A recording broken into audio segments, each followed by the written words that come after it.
Hey folks, this is Jake Davis with an On the Fly review for you, and today I'm talking about The Harder They Fall, released on Netflix last week. This film was directed by James Samuel and stars Idris Elba, Jonathan Majors, Regina King, Zazie Beetz, Lakeith Stanfield, Edie Gathegi, R.J. Cypher, Damon Wayans Jr., Michael Beach, and the great Delroy Lindo. This is a pure and total fantasy, and the film even lets you know that this story is fiction, but these people did exist. Hmm, yeah, did they? What the whole deal is, we have these two rival gangs, the Nat Love, not Nate Love, the Nat Love gang and the Rufus Buck gang. And they're basically about to come to blows. Rufus Buck's out of prison, got a pardon because his gang took an assassination job.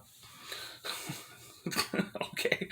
You get a pardon if you kill this guy for the president. All right, that probably happens more often than you think.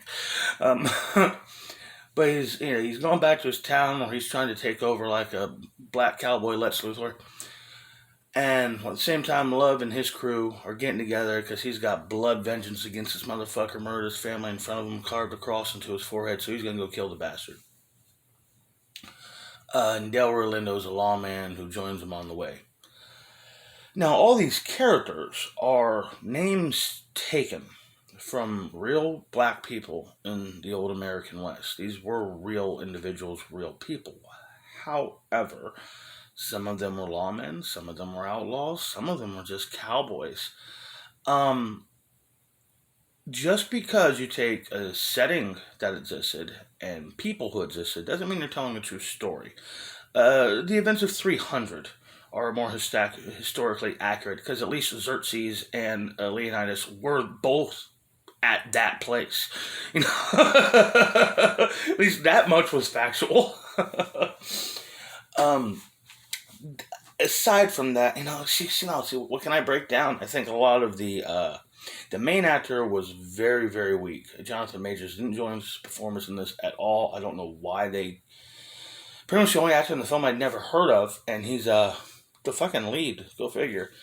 Idris was, I don't know, man. It's just such a typical Western type villain. It didn't really kind of groove with me. And his big third act twist totally ruined his character and just killed any momentum he had as a real villain for me. The final showdown between our hero and villain is completely unsatisfactory in every way, anyhow. I mean, it's slow, it's boring, and that twist is just downright stupid. And that really goes for the whole film. If I had to use one word to describe this movie, it is stupid.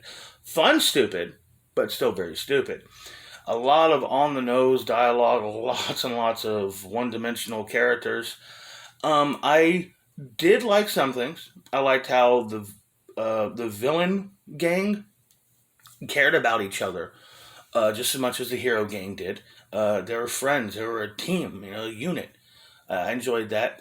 There's one moment where Idris Elba is walking and he's literally whistling the theme to this movie.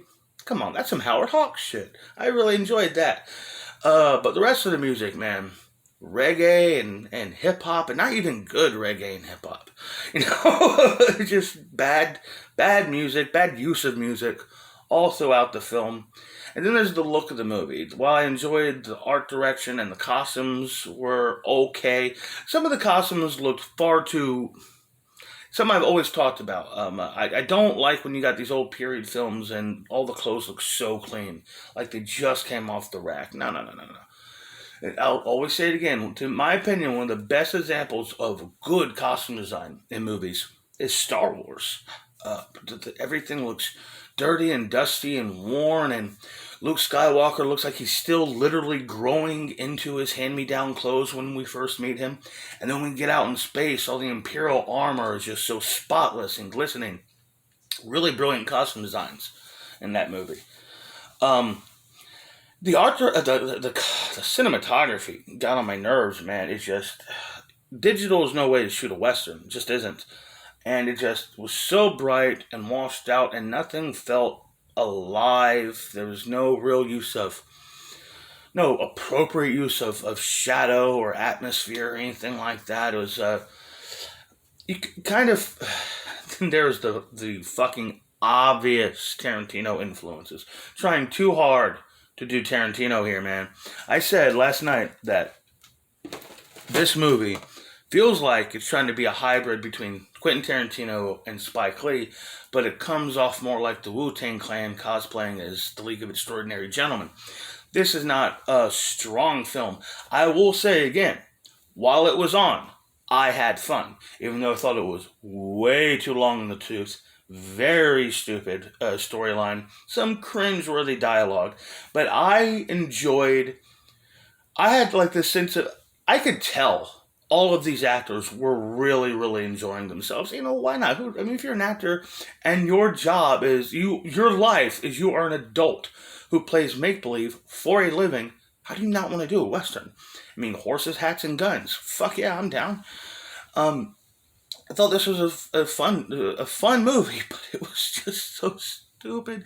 And they could have trimmed fucking 45 minutes off of this thing. I mean, easily. This movie didn't need to go as half as long as it did. This could have been a 90-minute movie. And the painful, obvious setup, oh, we're going to do a sequel. Don't do a sequel. This doesn't need a sequel. 300 didn't need a sequel. Dirty Harry didn't need a sequel. Not everything needs a sequel. Um, I'm ultimately going to give this 2.5 stars. Almost thought about giving it 3 stars, but 3 stars would insinuate that I'm recommending this movie. I'm not really doing that. If you want to see it, see it. Unfortunately, what's going to drive me nuts about this movie is the reaction it's going to get. It's going to get nominated for awards. People already talking about Idris as obvious frontrunner for Best Supporting Actor. That's sad. But yeah, man, I thought it was a silly movie. It's a really, really silly fucking movie. Uh, and also, one more thing I say about Michael Beach. This is the third film in like 5 years I've seen that we bring in Michael Beach in like the first scene and we kill him off in the next 5 minutes. Fuck that. Give Michael Beach some work. He's one of the most underused and underappreciated actors of his entire generation. If you don't know exactly who this actor is, I recommend you track down a 1992 film called One False Move. See that movie and come back to me and we'll talk about Michael Beach. At least we will once you're done having nightmares about the man. Anyhow, I hope y'all enjoyed this video. I'm Jake Davis, and I'll catch you on the fly.